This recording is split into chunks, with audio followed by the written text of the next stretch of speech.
Yo, what's going on, everybody? We're gonna do a fire episode today with my brother Sal Sortino, Section 8 Sal. So I'm out here in Cleveland right now for this interview, and I came to buy a few cribs from him here. We're gonna buy 2 houses this month. But you know, Sal wanted to flex on me real quick, right? So he took me to this block that he owns, bro. I'm not even lying. He owns this whole block. I'm like, he a humble flexer, so he wouldn't say it, but he owned this whole goddamn block. So we're about to go to the studio here in a little bit, and we're gonna break down exactly how he did it, some of the obstacles he had to overcome, and then, you know, we're gonna get into the spicy topics like we always do. All right, so stay tuned. I be feeling like the man when I walk through. I ain't stunning what you saying when I walk through. I got all these hoes staring when I walk through. I done made a few bands on the walk through.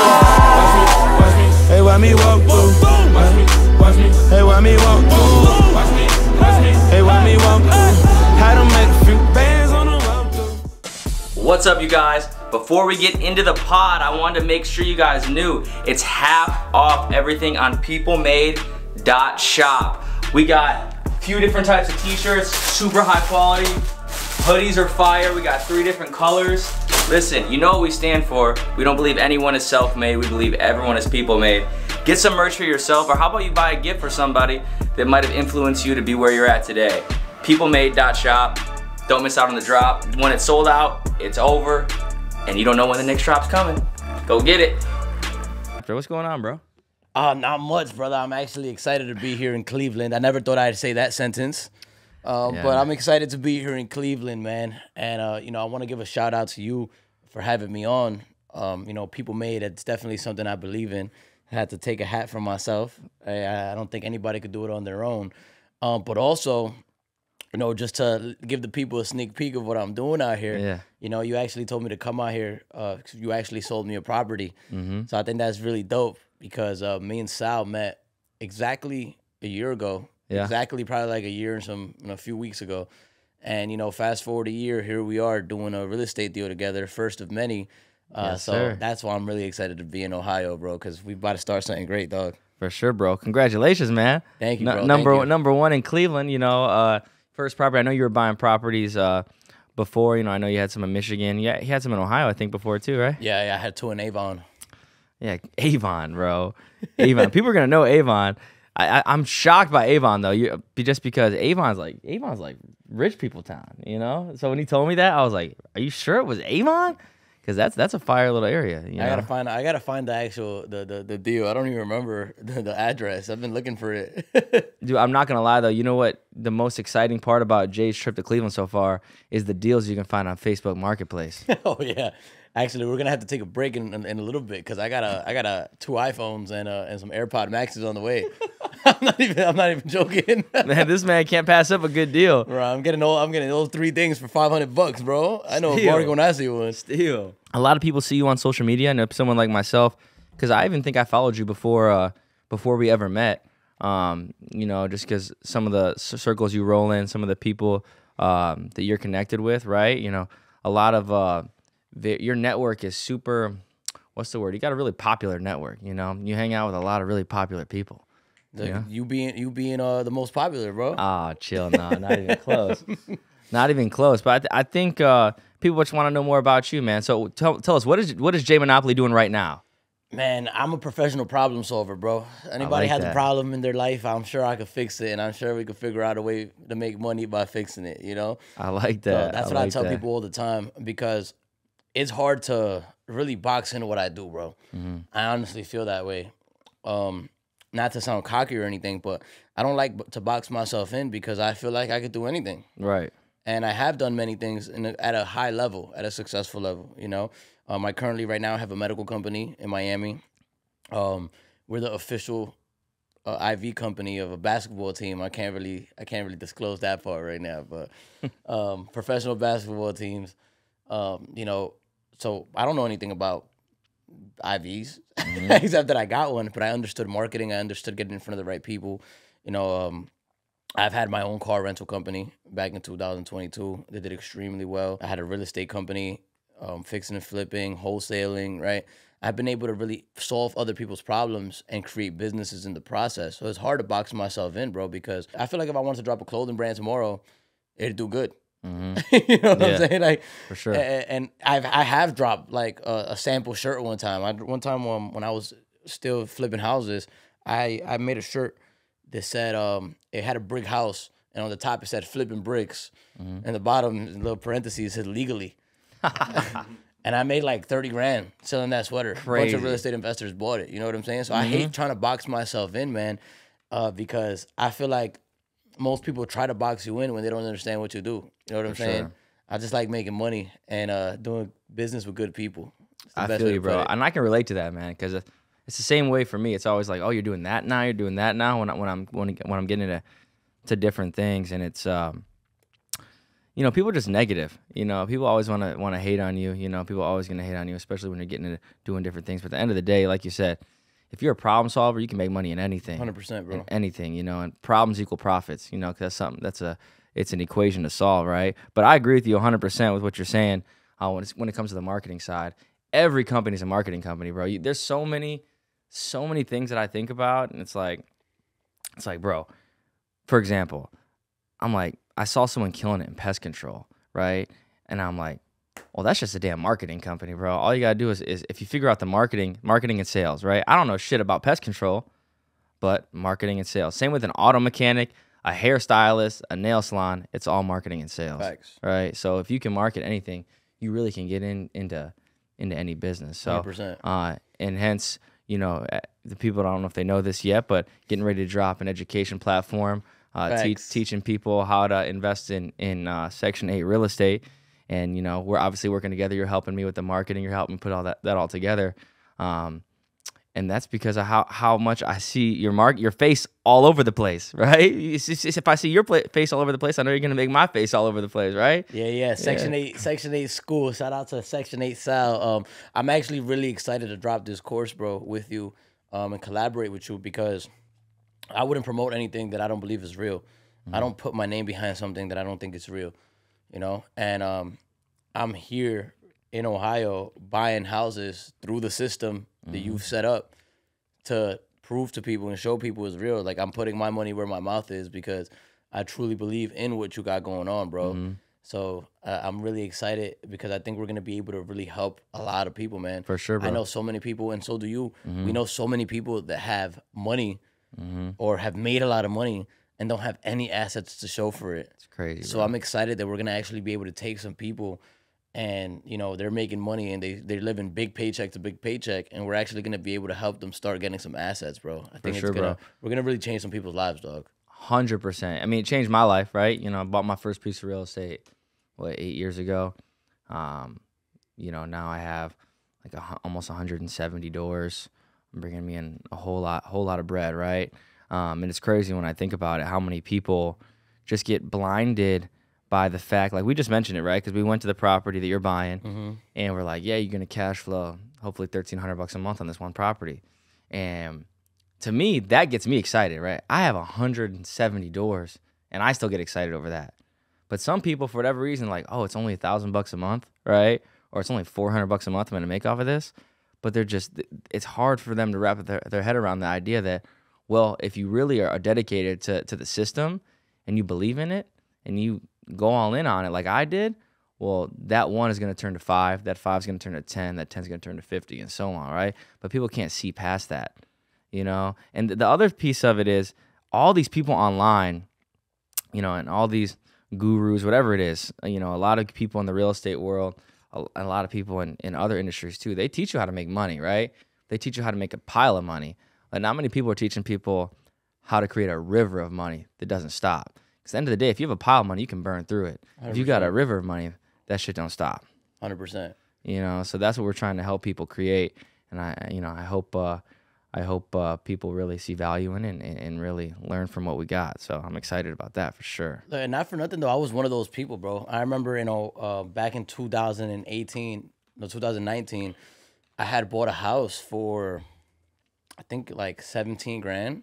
And I was making $600 a month on it, which is good numbers. That's good. But at the time, I was looking at it like, bro, I can make $600 600 different ways today. You know what I'm saying?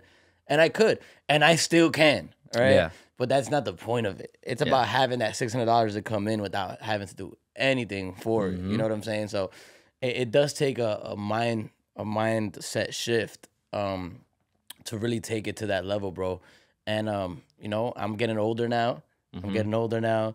You know, I might have some kids soon. You know what I'm saying? So I'm like, I gotta have something that is guaranteed. I hate saying the word guaranteed, but honestly, guaranteed.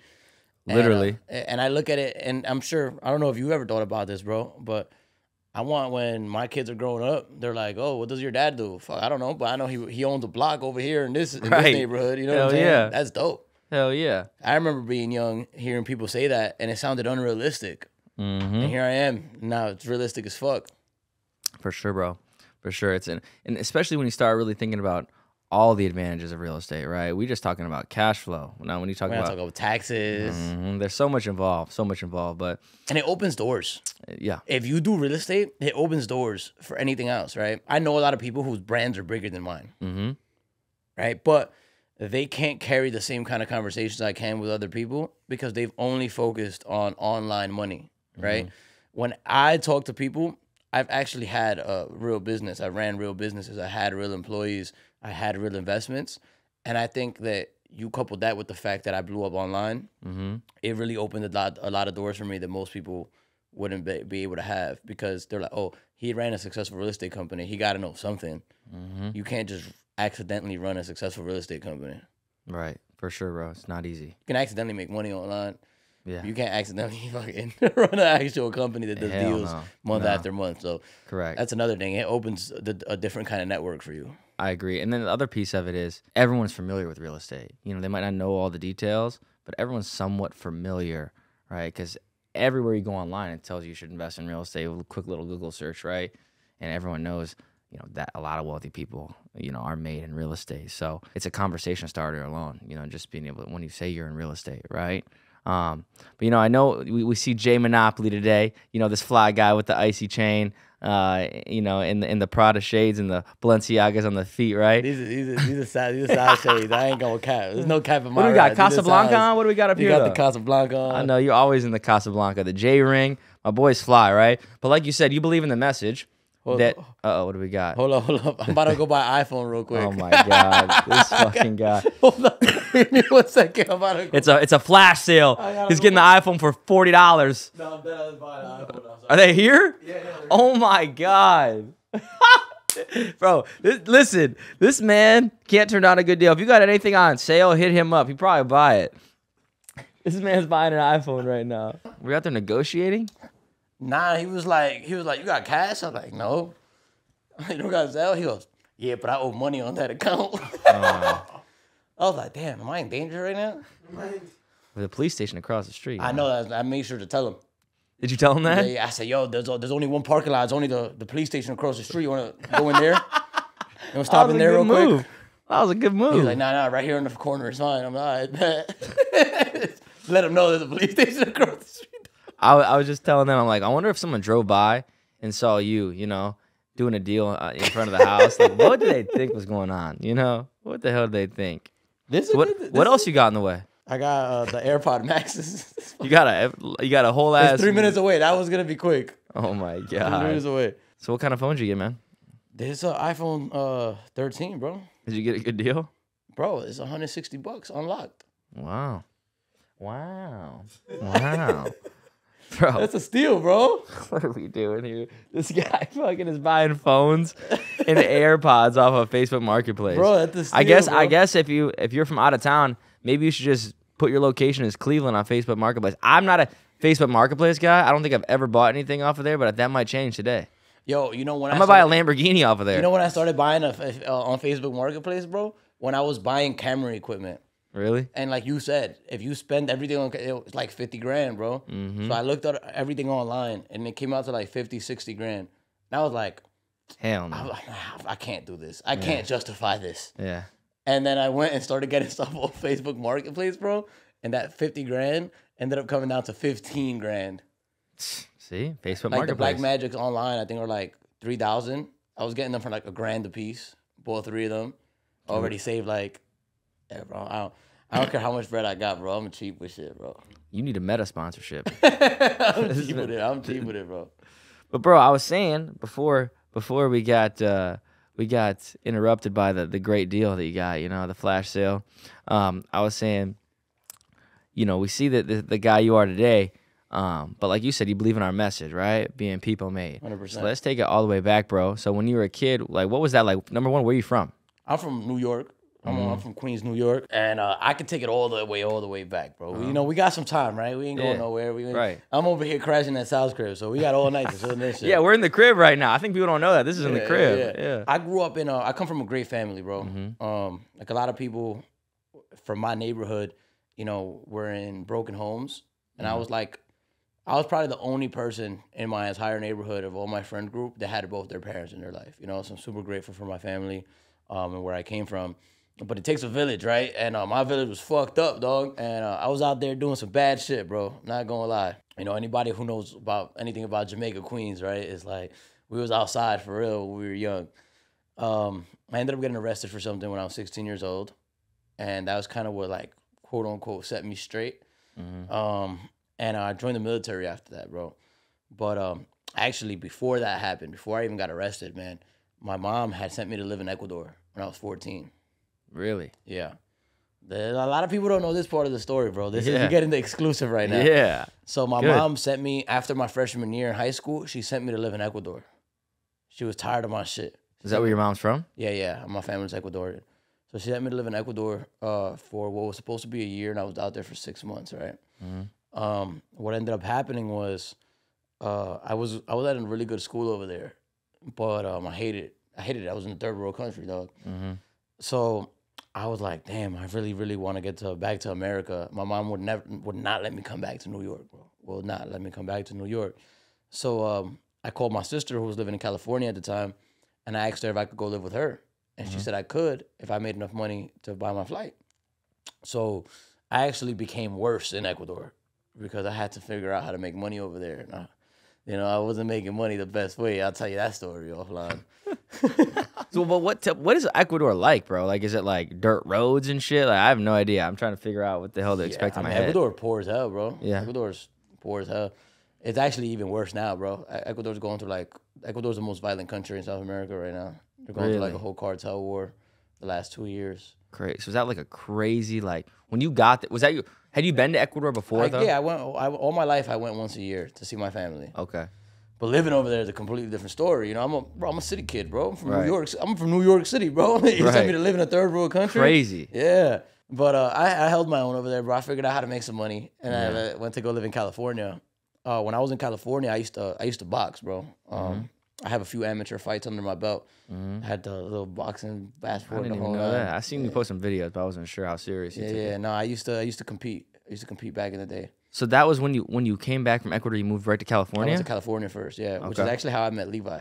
Okay. Yeah. Cool. Shout out Levi. So I was in California at the time, bro, and I was competing. And I remember while I was competing, while I was training one day, I see this fucking Italian dude walk in, bro, Anthony Fernandez. He had a presidential on, bro. He had a fire-ass Adidas tracksuit. And I'm like, yo, who is this dude? Yeah. And I asked him how to make money. And he gave me a stack of soccer tickets. And he goes, do you know how to sell anything? And I was like, I've been selling shit my whole life. Yeah. So he goes, get rid of these. I didn't know anything about soccer, bro. I was just going around knocking on doors, selling these tickets. And then door to door. Door to door, bro. Selling soccer tickets, bro. I had no idea how else to sell them. So That's wild. I ended up selling all of them. I give him all the money. I thought he's going to break me off some money. He didn't. Instead, he was like, oh, thanks, bro. Gave me some coupons for some free food and then left. But then the next day, he shows up at the gym with a tracksuit just like his. Oh, and he was like, yo, like, you're under the wing now, bro. Like you were me forever now, bro. You were lit. And he's the first person who put me on, who introduced me to a different life. Because at this point, bro, growing up from where I came from, the only people I saw making money were drug dealers, scammers. This is the first time I had met somebody who was legitimately making money and was like, yo, look, I'm gonna teach you stuff.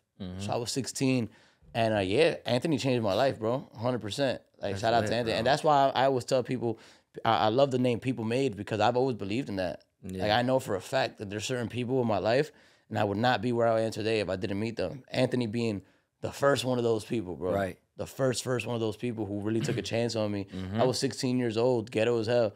he didn't have to take a chance on me. Right. And, you know, something about my work ethic, he was like, nah, this kid's going to be good. It's crazy because I actually linked up with him recently in Miami. And this is when I still had the penthouse. Yeah. He came in. He was like, damn, bro, I see you, bro. That's dope, bro. Yeah, it was dope. I love that, like full the circle. full circle Yeah. moment, bro. Yeah. Yeah, bro. So that's like a first butterfly effect. You know what the butterfly effect is? Have you ever seen that movie? Hold up, I gotta go. We get got my stuff. motion on Facebook Marketplace. Yeah, hold up. This is the last thing. I promise. This is the last thing. This is some AirPods now? These are AirPods. Bro, $100 for some AirPod Maxes, bro. Oh my God. Guys, if you're watching my podcast and you think that you might be a good fit for my team, I am hiring salespeople. Yes, I'm hiring salespeople for Team AO People Made, where we sell life insurance and help protect families' futures. As you know, I'm big in sales, especially in the life insurance industry. We're able to help people and make significant incomes along the way. If you think you're a good fit, click the link in the description and request an interview, or click the link in my bio and request an interview there. I look forward to talking to you. Have you ever seen the movie Butterfly Effect? I have, bro. That's just crazy. It's a wild movie. It's a roller coaster of emotions. That it is, bro. But for real, like like when you say that, right, you wouldn't be who you are without having met Anthony. It just reminds me of that, bro. Because like one relationship, one conversation even, bro, you know, can really, really change the perspective, you know, the trajectory of your life. So it's really wild. But just to get back into it, so you were the Anthony who sold these you were selling these, you're out in California.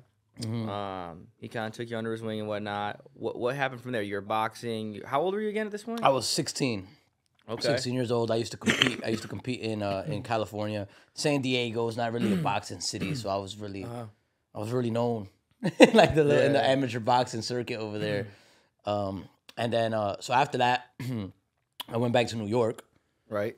When I went back to New York, I picked up right where I left off doing bad shit.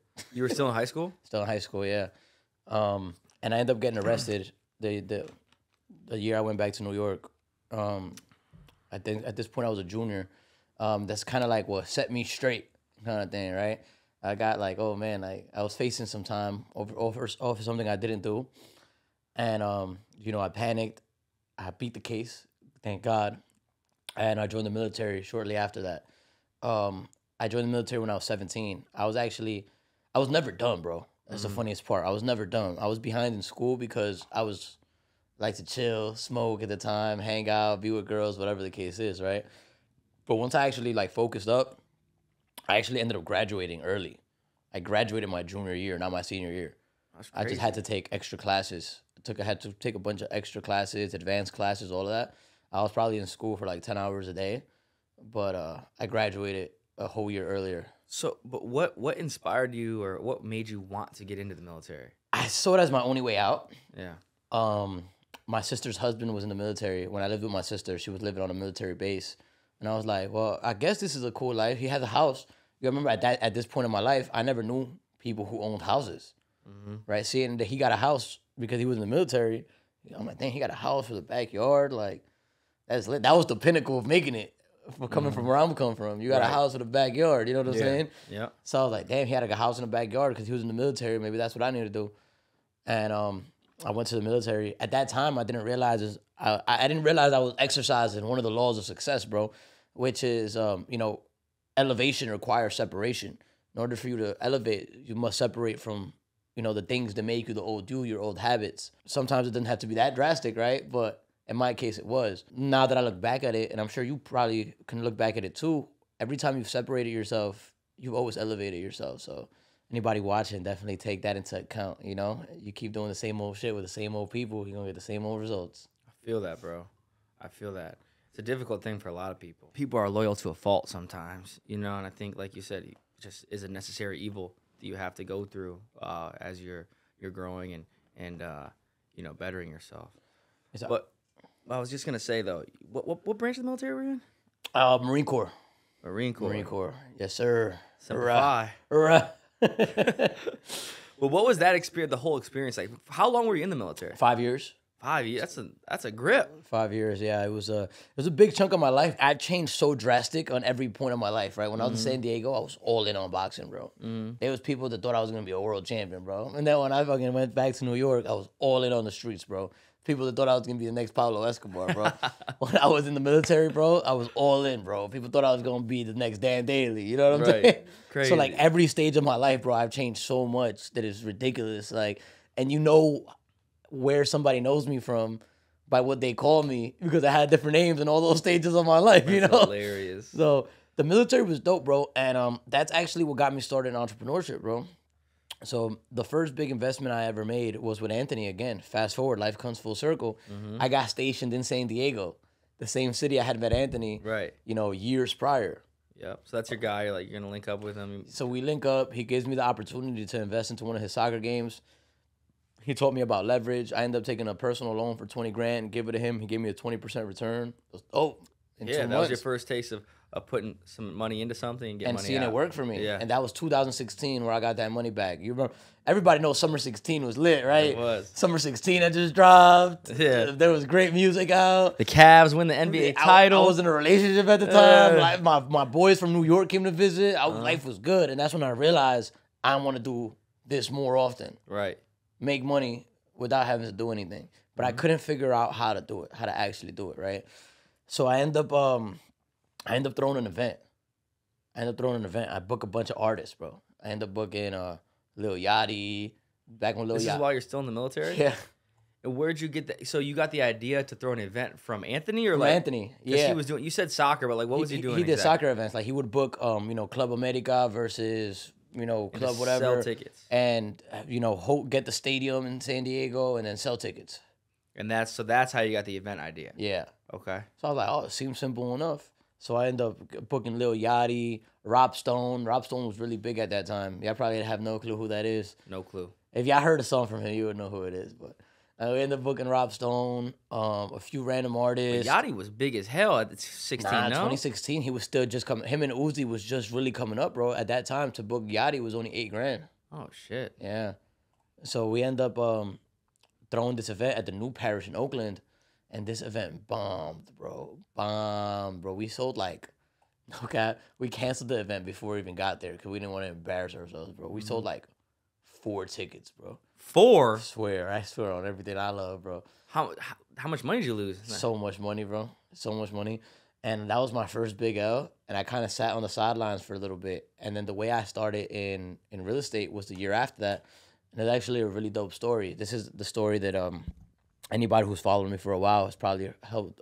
They heard me tell this one the most because it was really impactful to me. And I was talking to you yesterday how I get signs I feel like I get signs in my life when things are continually brought up. And the first time that ever happened in my life was when I was in the military, right? So I was on deployment. And I was showing with you guys earlier, when you're on deployment, when you're on a boat, you have no contact with the outside world for a month. And then you get to a country, and then they're like, all right, guys, have fun. Right. So the first place I ever got to was Australia, Sydney, Australia. And you put a bunch of guys together, we talk about absolute nonsense. Now imagine if you put all of us together with no phones, no nothing, no women. Y'all talk about the dumbest shit possible, right? So this was 2017, and I'm like, yo, I wonder what music is dropped. We're wondering, everybody talking about what's happening in the outside world, right? Right. And I'm a huge Jay-Z fan, bro. I'm a huge Jay-Z fan. So everybody's like, yo, what if Jay-Z drops an album? What if this? What if that? What if Drake dropped new music? Just total, absolute nonsense, right? We get to Australia. The day we get to Australia, Jay-Z drops an album for the first time in 4 years. He drops 444. At the time, I was messing with this hippie chick, and she was like, oh my God, you know what 444 means? That means that your life is on the right path. These are your angel numbers, blah, blah. Right. I'm like, yeah, whatever. Right. Whatever, bitch. Right. Oh, shit. So I end up... I feel you, though. I feel you. Yeah, you know what I'm saying? I When girls feel you, get to for talking, sure. For sure. You're acting like that because you're an Aries. Shut up. Shut up. Oh, shit. It was crazy though. So I'm walking down Sydney, Australia, bro, and I see this club, and the sign says 444. Same same cover. It looks exactly the same as the cover art of the album. Mm-hmm. So I'm like, what the Weird. hell? Like Yeah. that's crazy. So I walk in there and I was like, yo, yeah, I know Jay-Z dropped an album with this same cover art. And he said, this is his club, mate. No This is way. Jay-Z's club. He was here last You night. had to be lit as hell when you heard that. Yeah, he said he was there last night when he dropped the album. He dropped the album In Australia. In Australia. That's crazy. That's where he had the album release party at the 444 Club in Australia. That's wild. Wow, And you're bro. a huge Jay-Z fan. Huge Jay-Z fan, bro.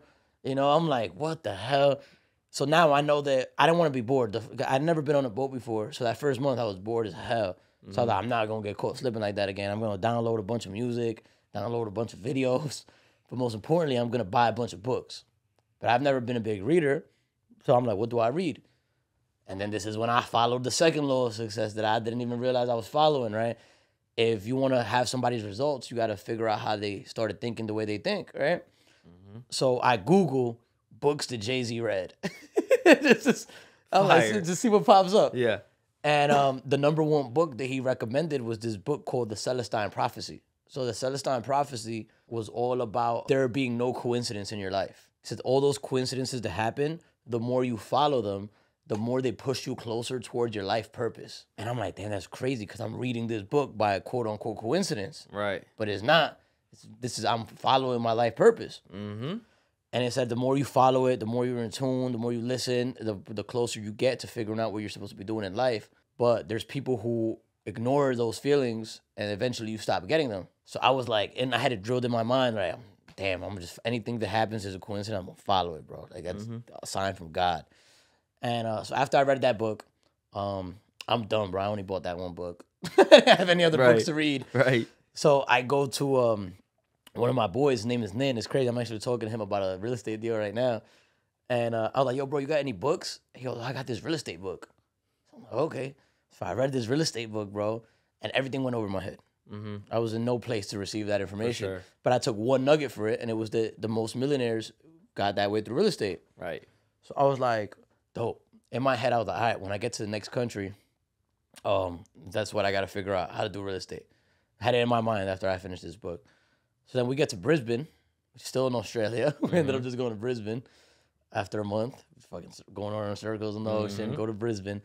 The day that I get to Brisbane, bro, I didn't post anything. I didn't tell anybody I was in Australia. I didn't tell anybody I had service.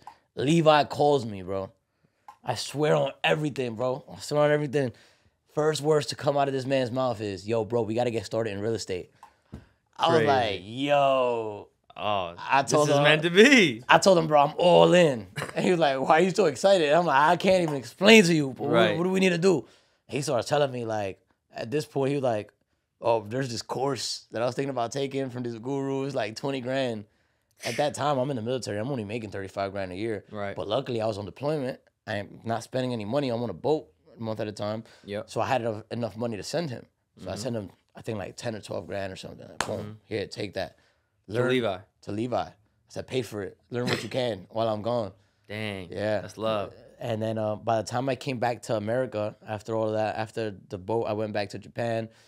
After Japan, I went back to America the week before Thanksgiving, right? So let's call it like the 20th, November 20th, give or take. By December 15th, 2 days after my mom's birthday, by December 15th, I already bought my first house. Really? Yeah, Closed on it? closed on it. Really? Yeah, Levi learned how to, like, I had my VA loan. Uh-huh. Levi, learned some negotiation skills and stuff. There was this house that was listed at like, they were listed at 500,000. Levi offered 420, but a 21-day close instead of regular close. Uh-huh. And they took it because it's been sitting on the market for too long, which he said Right. he had learned from that course and this. And so we bought this house with a bunch of equity in it. Lit. And we ended up pulling that equity 4 months later because we had a plug that allowed us to do that. Yeah. And we started flipping houses in Detroit. Fire, bro. What was the? You know what course he took? Yeah, bro. The dude, honestly though, it's not a good one, bro. I'm not gonna lie. No? I mean, I'll say his name if you don't care, bro. But Armando Montalongo, Yeah. you never heard of him? Mm-mm. That motherfucker was a scammer, dog. 20 bands ain't no joke. Bro, but that wasn't even, bro, he used to charge people 70, 80 grand, bro. Bro, I've never seen someone close a room better than this man, Yeah. bro. Yo. 20 bands and up. My price might need to go up. Bro, I've never seen bro, he was a master manipulator and closer, bro. He would like break people. He took like a 100 grand NLP course. And that's how he learned how to like NLP, I don't even know what that is. non-linguistic programming. So like body language shit? Yeah, like body language and like, you know, holding the frame of a conversation without people realizing you're holding the frame of a conversation, things like that. That'll definitely help you in sales. So this is how he did it. Think about it like this, right? Once I understood it, I met Kurt through Armando, right? And Kurt's an NLP master himself. So once I got cool with Kurt, I understood how he broke people down without realizing he broke people down, right? So check this out. Armando would be like, they would take people on buses to go see properties, right? He would always say the day before, right, at the orientation, he goes, yo, the biggest money makers are always the people who are here earliest, bro.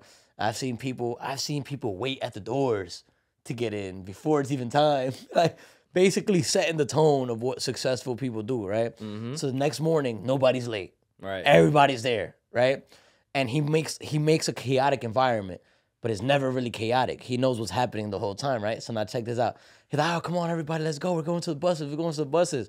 Everybody's rushing to the buses, right? Everybody want to be the first one. Then he goes, oh, wait, everybody, go back inside and grab a shirt.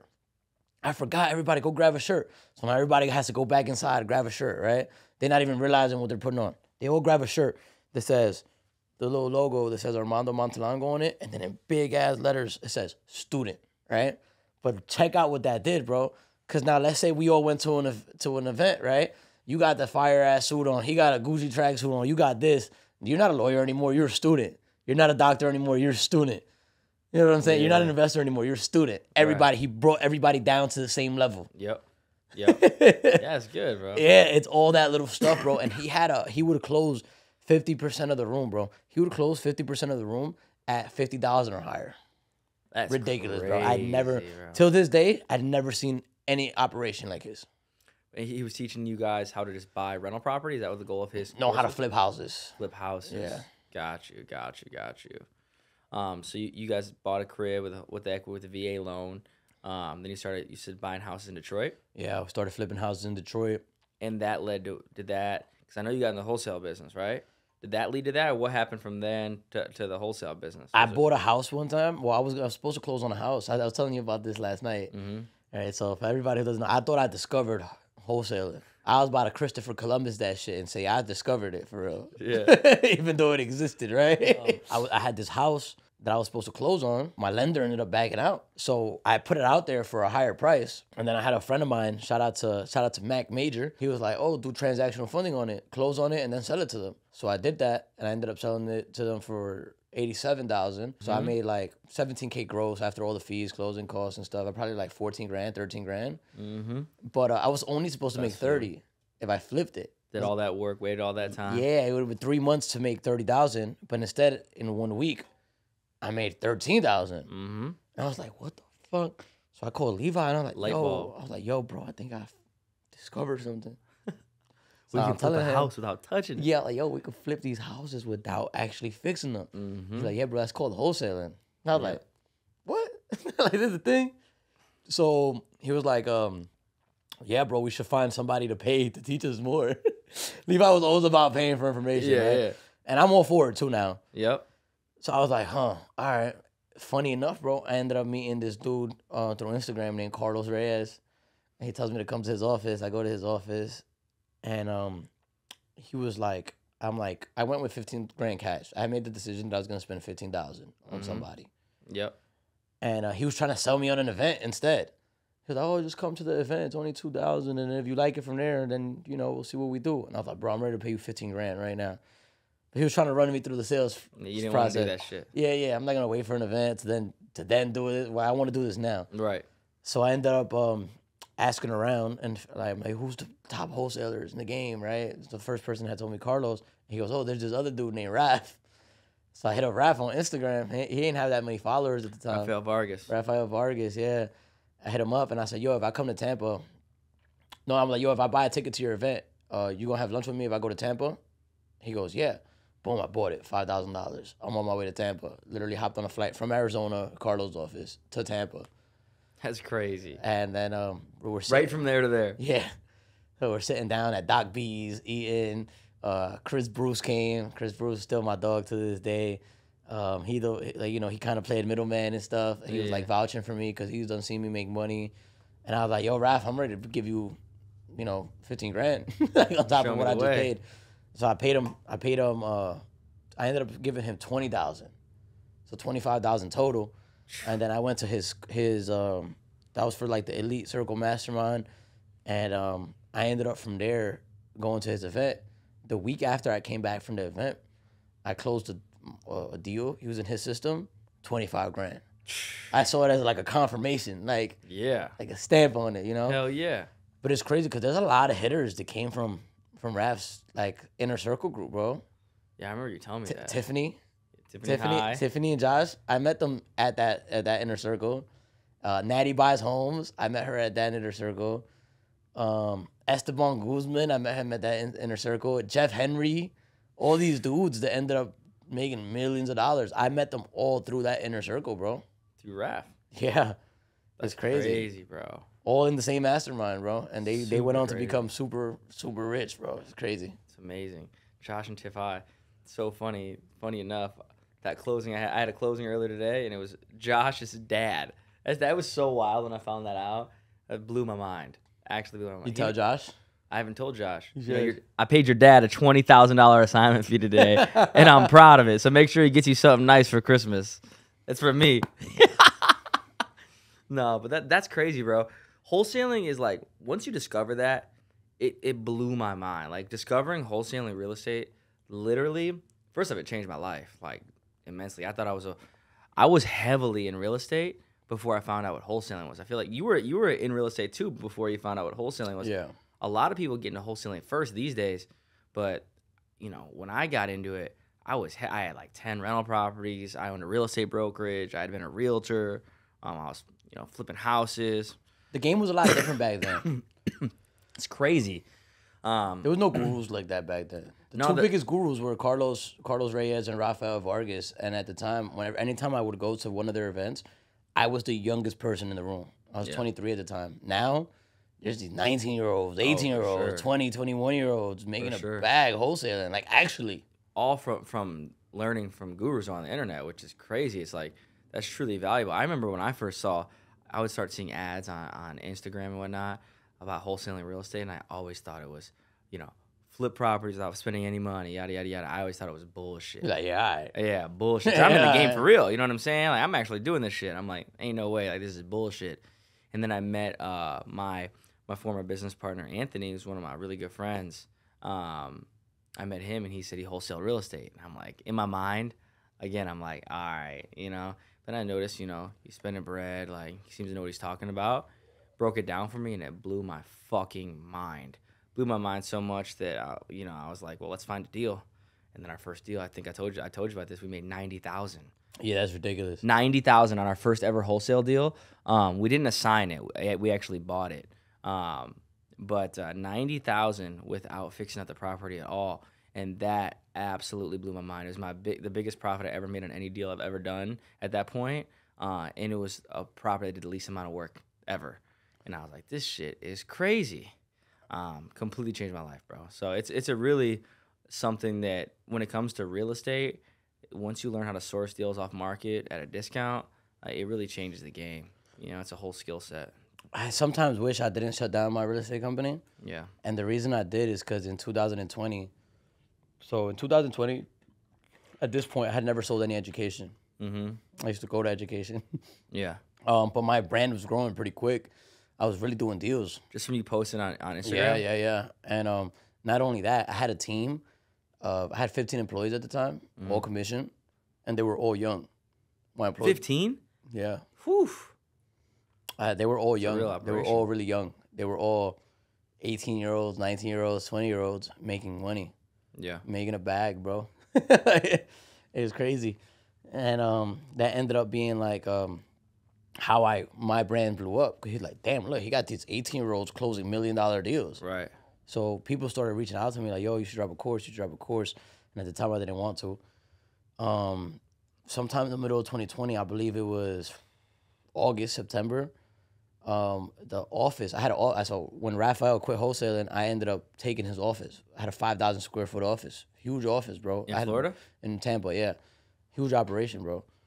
And then the building, That's crazy. I didn't know this. the people at the building were like, hey, like, you have to shut down, like, cause the COVID restrictions, like the building shutting down for 2 months. Oh, No one could be in the building for 2 months.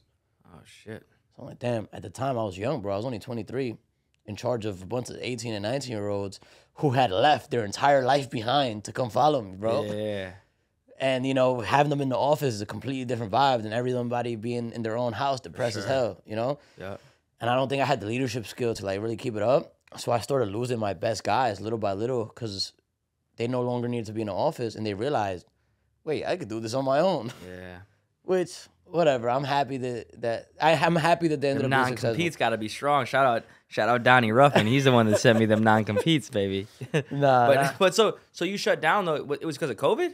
Yeah. It was 2020, so it was Because of COVID, yeah. But then after that, I dropped my course. I dropped the course. I dropped Jay's Better Way Wholesaling. And did someone like tell you, like someone like really show you how to do all that, or was that Chris Bruce? Chris Bruce. Yeah. He was already in the game Yeah. of selling education Since 2013. He's an OG in this. Yeah. Shout out Detroit Mogul. Shout out Chris Bruce. Shout out He's- Chris Bruce. He's the one that like made me start. Like he was like, bro, you're dumb if you don't start it. Like, Yeah. He forced me to start it, bro, and I'm glad he did.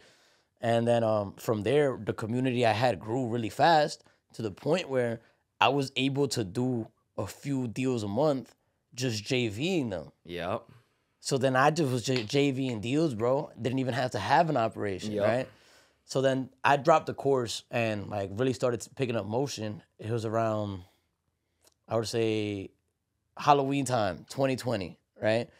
From that time period to a year later, well, not even a full year later, July 18th, 2021, I ended up doing my first event, my first big event under the Better Way banner, right? Yeah.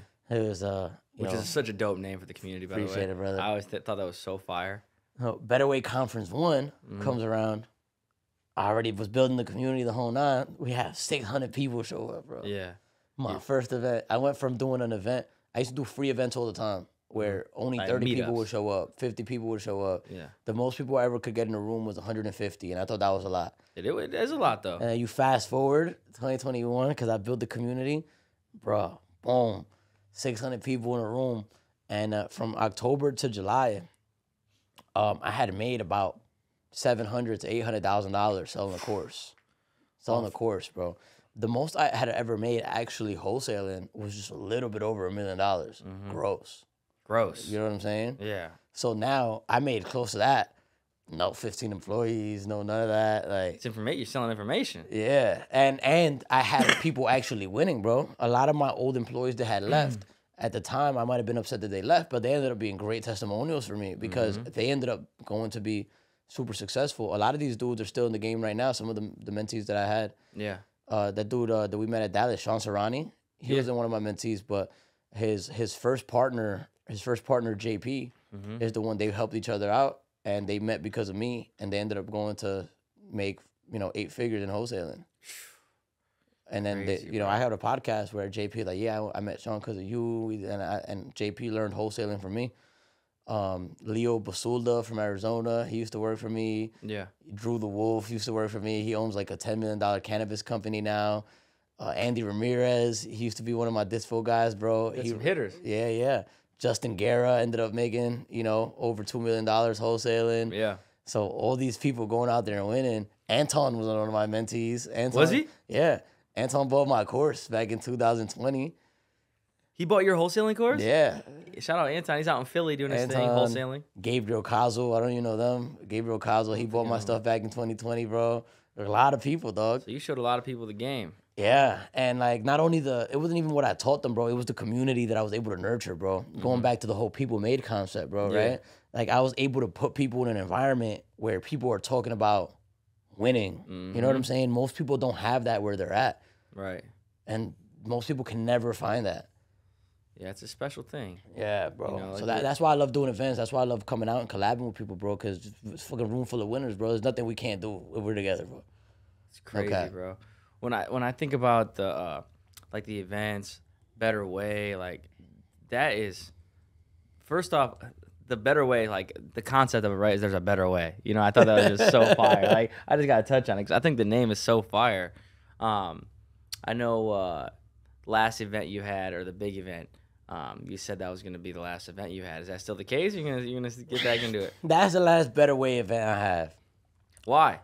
Because you know, me and Levi been locked in since I met Levi in San Diego, back in 2012, in high school, and then from there, bro, we've always tried to do business together, legal or illegal.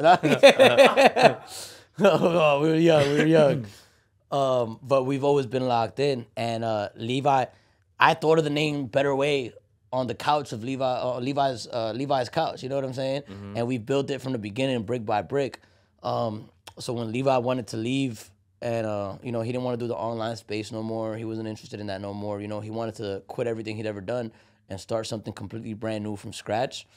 And you know, it just didn't feel right carrying it on without him, bro, because we built it together. You know, so I might do another event under another name. Yeah. It's gonna take some time to build the steam up, but I told him we compromised on something. I said, yo, I'm gonna keep the Better Way name, but I'm gonna change it to Spanish. So mejor de manera.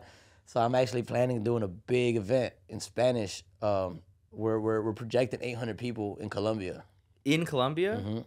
Dang. Yeah. It's crazy. Look, no cap in my rap. Look at this. My boy out there, he used to own a network marketing company. And he literally hit me up today. Are we going to do this live event still, or are you capping? In Colombia. He's talking about the Colombia one. That's going to be dope, bro. Yeah. It's going to be fully in Spanish. And I'm really excited to do it, bro, because I have a lot of family members. Like, my dad is a preacher, bro, but he doesn't speak English, bro. My dad is one of the greatest people I know, bro. Right. Like, my dad is one of the greatest speakers I know. Like, my dad speaks way better than I do, bro. My dad makes, like, he's such a boss, for real. He's a way better leader than I am, but in Spanish. Yeah. But now that I'm doing stuff in Spanish, I could put him in front of 600, 700, 800 people, bro, and I'm really excited to give my father the spotlight. That's dope, bro. That's dope, especially just to hear you have that much respect for your pops. You know, that's really dope. A lot of people don't have that, you know? Yeah, nah, my dad's dope as fuck, bro. My dad's the most wholesome dude in the world, bro. No cap. My dad's a preacher for y'all who don't know. He's a preacher in New York. New York, yeah. Crazy, bro. Crazy. What about your mom's? What's she do? She work or anything or no? She's a bookkeeper for some really, really big companies, big construction companies out there, multi-billion-dollar construction companies. So she's been with them since they weren't billion-dollar construction companies. Right. So she gets a lot of love and does very little work. That's dope, bro. Yeah. Bro, speaking of that, dude, bookkeepers, dog, it reminded me of my damn tax bill I just had to pay. Bro, bookkeeping, that's something that people need to talk about more. I'm going to keep it real. Like, I learned the hard way, like, keeping track of your books as an entrepreneur, tough. But we'll get on a whole tangent. We talk about that. But so just to rewind it back, so you got into the courses, you started having these events, you started the Better Way brand. You know, when did you stop, like, fully stop kind of coaching and wholesale? Like, when did that stop? When I no longer could do consistent deals, I stopped coaching wholesaling. Yeah. And a lot of people told me I was crazy for that, but to be honest, bro, I like to keep it real, bro. Like, for real, you know, anytime I ever post anything, I always say documentation over conversation. You know what I'm saying? Like, statistics over opinions at the end of the day. And I personally felt I wasn't living my true self if I was teaching people how to do deals and I wasn't able to do consistent deals. So the minute I stopped being able to do consistent deals, I quit teaching. What made you stop being able to do consistent deals? Because I had already quit the operation. Remember, at this point, I was only doing consistent deals through the JV company. Right, I got you. And then that slowed down eventually, you know. Times got tougher for a lot of people, in my opinion. There's a lot of wholesalers that watched out the game. But again, that's why it comes down to, like, branding, like we said, marketing in the beginning when we first started talking. Because Santonio knows, you know, we film at least once a week. And when we're out in the field, bro, like, half the leads I get are from wholesalers that just know that I'm a buyer because of my Instagram, Facebook. We got a lead on Snapchat the other day. True story right now. I'm doing a deal that I got a lead from Snapchat where I'm. It's the one we saw today, right? No. The one we saw, we'll see it tomorrow if we go to Sandusky. I got it for 80,000. I signed it for 97. So I'm making 17,000 on this deal. I have no cost in that deal. It literally came to me because people on Snapchat know that I'm in real estate. They know I'm a buyer. They know I'm legit. Sends me the deal. Make it happen. You know. But again, that's all because of branding. Making sure people know what you do for a living is so important. That's the first step. Everyone's got to know what you do. You know, they got to know what you do. Or at least know that you're a businessman, right? If you can't walk in a room, shake hands with somebody, and tell them what you do confidently, like you are seriously doing yourself a disservice. You know, you got to be able to talk about what you do with your chest up. I learned that from Brent. Brent told me, he was like, hey, when people ask you what you do, what they're really asking is, what can you do for me? I love that. That's true. And then when I started thinking about it that way, I was like, what is the quickest elevator pitch where I could just tell somebody what I could do for them? Yeah, did you tell me that? Or someone else said the same thing to me. That is absolutely true. So if you can say, like saying, you know, oh, I'm in marketing, right? That doesn't really do nothing. If you answer it and say, I can make you 7 figures online, right? I help people's brands blow up organically. Yeah. There's something direct to the point. That kind of, you know, talking to him, I learned a lot from Brent, bro. Like shout out to Brent Franklin, bro. Yeah. I told him straight up. I was like, yo, I thought you was weird at first, bro. When I went to Houston, dope dude, bro. And I learned a lot from watching him do business, bro. He's a solid dude. I learned a lot from him. Like just the way he moves and stuff. It was business at a high level. For sure. You know, like I know you work with a lot of people. You, like I said before, you're around a lot of people that have big followings. You know, I know you're good friends with your boys with Condi, Daniel G. Like I could name a whole bunch of people. I don't need to name all of them, but these people that have this big following, right? Do you think like there's something that they all have in common, right, that makes their brands kind of blow up or gets that attention on them? I think there's 3 different ways people blow up, right? They're either providing a lot of value, right? Teaching without expecting anything in return. Number 2, they're being super goddamn authentic. Whereas like, you know, your vibe is your tribe. So you're being so authentic that you're attracting the kind of people you want. And then they're flexing crazy and attracting people who want what they have. Those are 3 ways people blow up. Those are 3 things. You have one of those things if you want to blow up. Right. You think consistency has to be a part of it? No, 100%. No, 100%. I've known Daniel G. It's crazy. Daniel G's last event. You were there. Yeah, I was a sponsor. There was a lot of people there. Thousands, bro. It was like, I mean, it felt like it. I mean, it was over 1,000. It felt like a concert. Yeah, bro, it was There crazy. was over 1,000 people there, and that doesn't sound like a lot to a lot of people. But 1,000 people at an event is a lot of goddamn people, bro. Like that's a grip of people, dog. For sure. I went on tour with Daniel in 2021, bro. That tour that we did, it was a bunch of cities. He probably didn't have 1,000 people in the entire tour. When I spoke with him at the event in New York, there was probably 120 people at that event in New York. The one in Dallas was probably another 80 people. You know what I'm saying? So like, of course, like staying consistent is definitely the biggest key to anything in business, bro. Especially when you want to be known for that. It's because at the end of the day, we're not what we say we're gonna do. We're what we repeatedly do. You know, I can tell you all I want to be in shape, but until I'm repetitively doing that and I'm looking like I'm repetitively doing that, then that's not my identity. You know? For sure. Daniel G, bro. He shout out to him, bro. You know, I don't know him personally that well. Obviously, I met him through the last event, but man, to have the type of influence where he's in Italy, he's in Dubai. Bro, like that's crazy, bro. That's insane. Consistency, bro. I opened up for Daniel G. I met Daniel G. I opened up for him at an event in 2018. It was this event they used to do in LA. It was called the Penthouse Mastermind. It was hosted by this dude named Joshua Earp. Joshua Earp had actually a pretty interesting podcast now. Like I just saw him. He interviewed Mike Tyson. Oh, dope. Super dope. He interviewed Wozniak, the dude from Apple. He's one of the founders? Yeah, I think so. He interviewed Drake's dad. Like, dude gets big interviews, bro. And people don't know that back in 2018, he used to do these random events with like random celebrities, random big hitters that like would come, like the Prince of Germany, like, like the dude who created the black stripe on the credit card type of thing. Yeah. And I ended up opening up for Daniel G at that event, right? A year later, me and Daniel G was probably neck and neck in how many people we could bring into a room, right? By 2021, we were probably right around like at the same influence level, bro. Right. But he just never stopped. At one point, I did stop doing events. I did stop speaking. I'm not as consistent as I can with the posting. He was. And like the gap continues to grow until eventually you can't keep up, bro. Crazy. Yeah. And like there was one point, I remember after I did the tour with Daniel, I was like, I'm ready for my own tour. Mm-hmm. And I'm ready to start experimenting with some out of the country cities. And I ended up, responsibilities happened, right? I ended up never doing it to the point that a year and a half later, I'm seeing him city after city after city internationally. Yeah. I'm like, damn, I slept. Mm-hmm. It would take me years to catch up to that level. Yeah. Yeah. So yeah, respect where it's due for real. For sure, bro. Super. I respect the fuck out of that because that's got to be so difficult. I was curious, bro. How do you figure out? Because when I thought about, like, number one, he's all in all these different cities. Daniel G is. When I think about you, right? You had Better Way in what? You had Dallas, Orlando, and Miami, yeah. right? Like when you're figuring out where you're gonna have, or even like a Daniel G, right?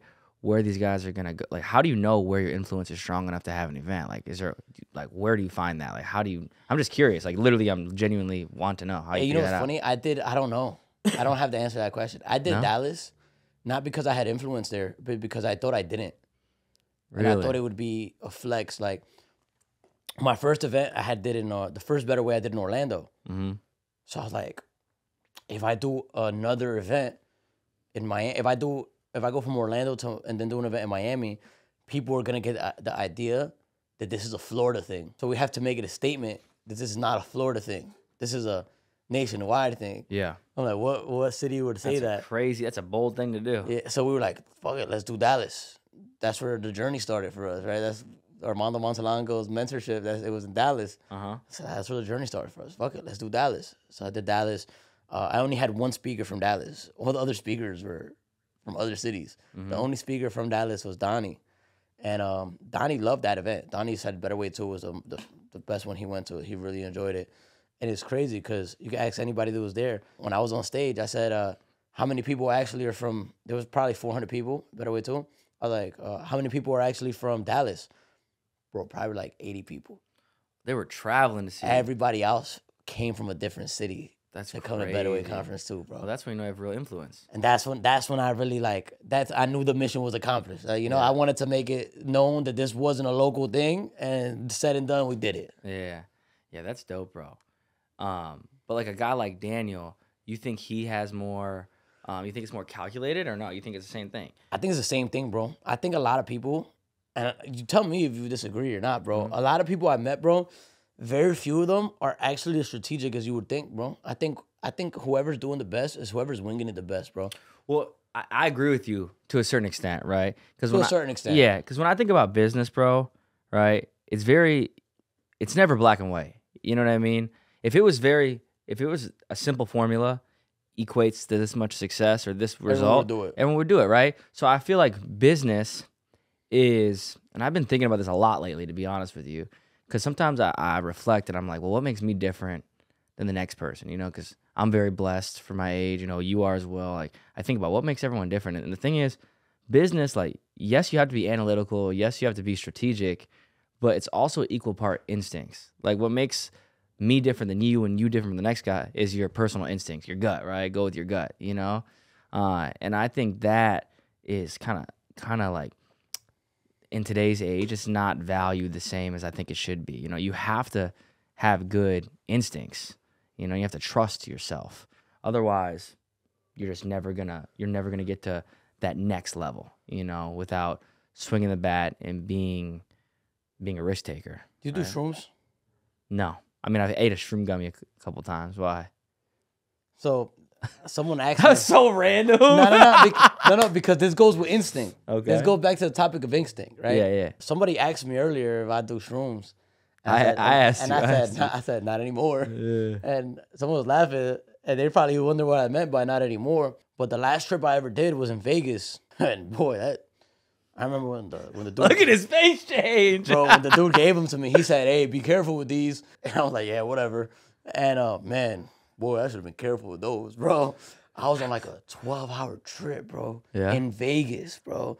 Me, a few other people I can't mention because they're very well known. But me and a few big hitters were out tripping balls in Vegas, bro. And I remember just going through it in the room. At one point, I was in the room like just trying to survive, bro. Like, I just want to survive. And I remember the next day I woke up.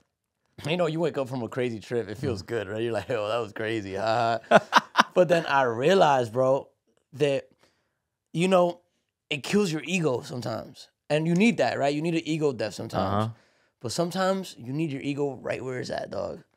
Facts. Because when you start second guessing yourself is when you start fucking up. Yep. And the shrooms, that's what it did to me, bro. It made me too peaceful. Where I was second guessing myself. Where I was like, oh, this dude's like I was. Let's say I was in a business dispute with someone. I know that person's wrong, but instead of just going and knowing that person's wrong and act and treating it accordingly, I'm like, oh, but maybe he did that because of this. I found myself too at peace. Right.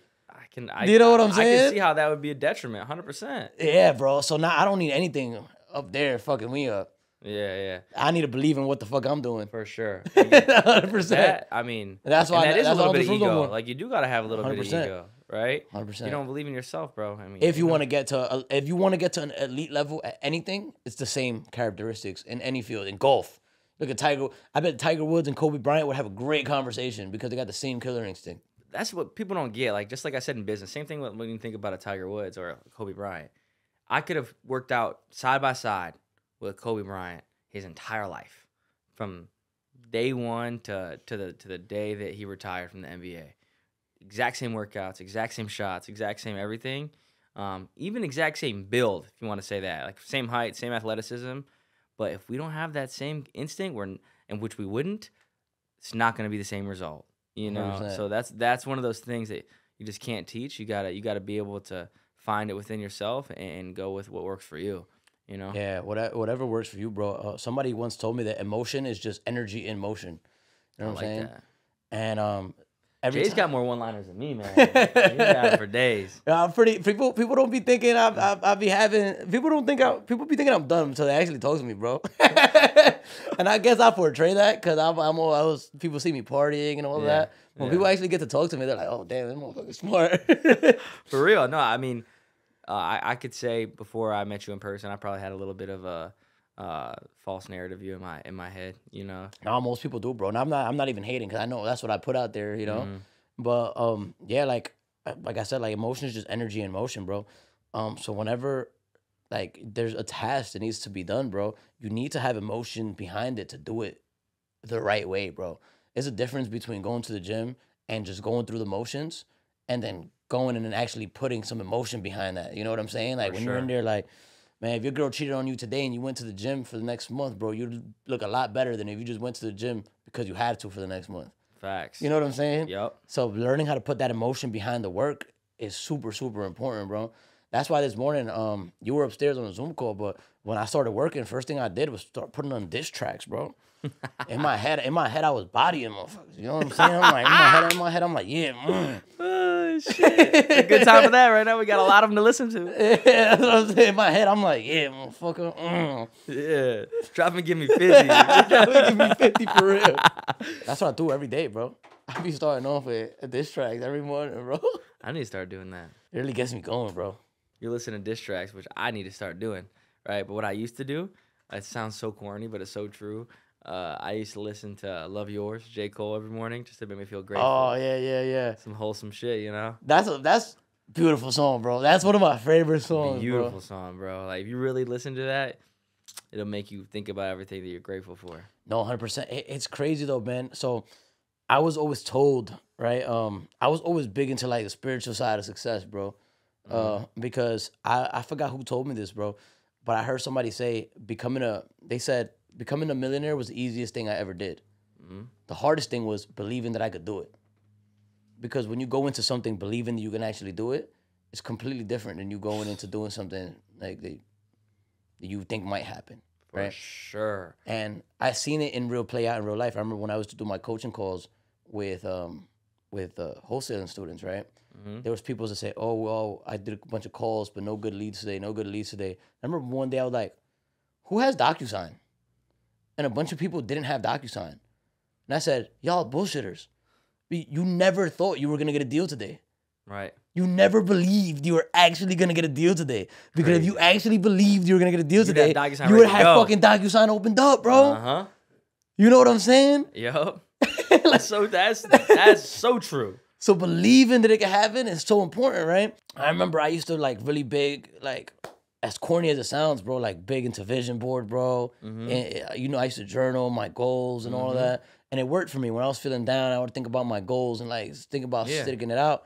And I remember I went through like 2020, the end of 2020, I was going through this breakup, bro. I was going through this dark period, bro. And I remember what would get me up out of bed was competing, bro, with other people. Like when I was like, nah, somebody out there fucking my That's what got you going. Nah, bro, shit. Yeah. And then like, unfortunately, the negative emotions drove me way harder than the positive ones. You know what I'm saying? Yeah. So eventually you just learn how to channel that, right? Because For anything sure. you feel, you could channel into something else, right? Because again, Energy and motion. exactly, bro. So it's just learning how to channel whatever. Feeling depressed, channel it into something. Yep. Happy, channel it. Sad, channel it.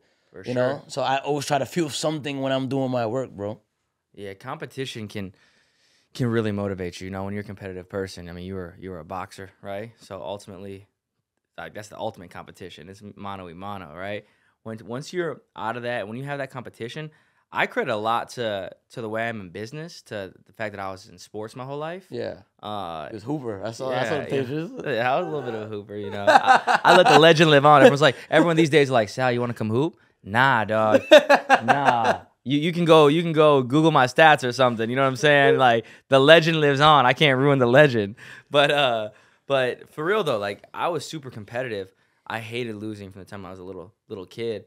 And I just took that same mindset into business. Like I don't want to fucking lose, you know? And I also have this sometimes it's a blessing and a curse, but ultimately, it's been my biggest blessing, I think, is that I have this mindset, and I think that you probably have it too, right? Where you talk to someone, you see they're having enormous amounts of success in what they do, and you're like, whoa, if this motherfucker can do it, there's absolutely no way that I can't do it. 100%. You know, I see that. 100%. Bro, I could and tell that you, is a gift and a curse. for You're sure. 100% right. For sure. I've lost money because of that. Because sometimes you're not supposed to be doing what that person's doing. You know what I'm saying? Sometimes that's not your lane. Yeah. You also can underestimate people sometimes. Yeah, no, 100%. Where I'm like, oh, this dude can do it, and I don't think he's all that in my mind. If reality sets in, this dude's actually a savage. Or sometimes he might actually not be that person. He's just been doing it for so goddamn long that it's muscle memory. And then you get into it and you realize, damn, it's going to take years for me for it to become second nature to me. Yeah. I think the same thing. I look at realtors and I'm like, bro, I sell way more houses than you. Like I be thinking, bro, if I really wanted to do this, I would have sold so many more cribs than you. Yeah. But then I start thinking, I'm like, just because you could do something doesn't mean you should do something. sure. And I battle with that all the time. Yesterday when we were talking about wholesaling, in my head, I swear not in my head, in real life, I hit up my boy Justin and I was like, yo, should we start? I said, should we start a wholesaling company? Because we were talking about it. Because I'm telling you, I got all these assignment fees coming in. You're like, oh shit. Yeah. But just because I could do it doesn't mean I should do it. You know what I'm saying? For sure. So that's definitely a blessing and a curse. I think ultimately though, it's our biggest blessing. You know, people like you and I.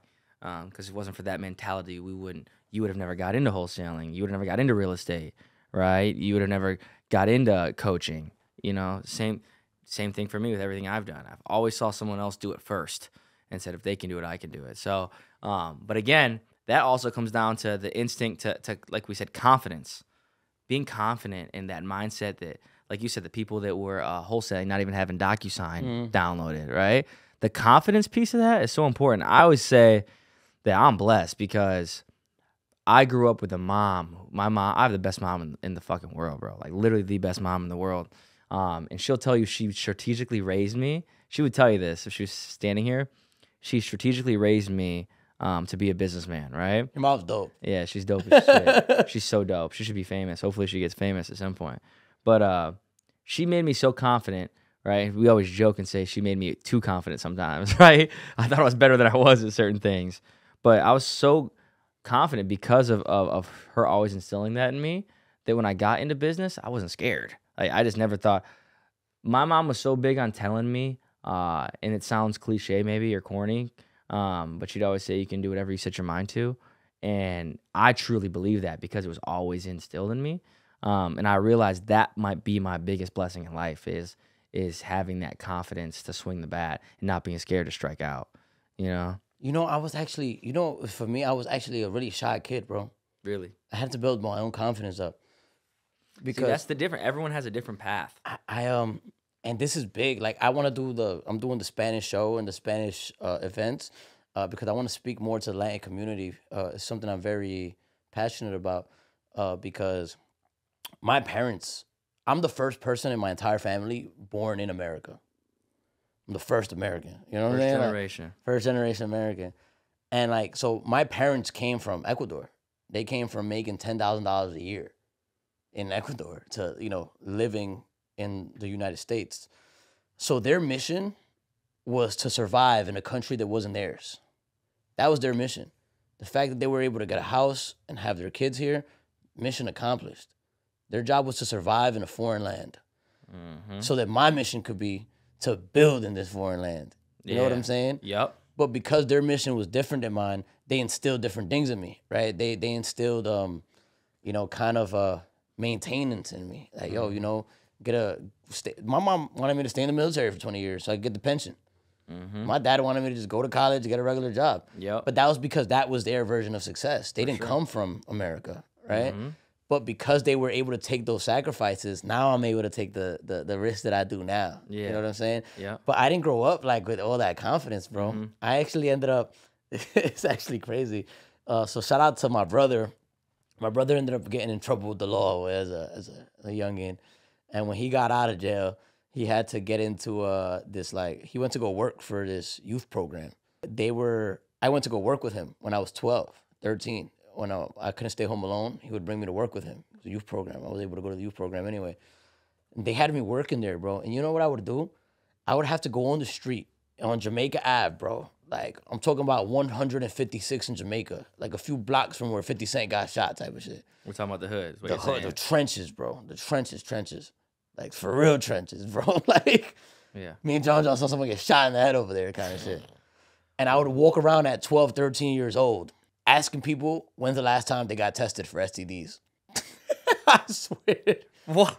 I would get paid for how many people I would bring in to get tested.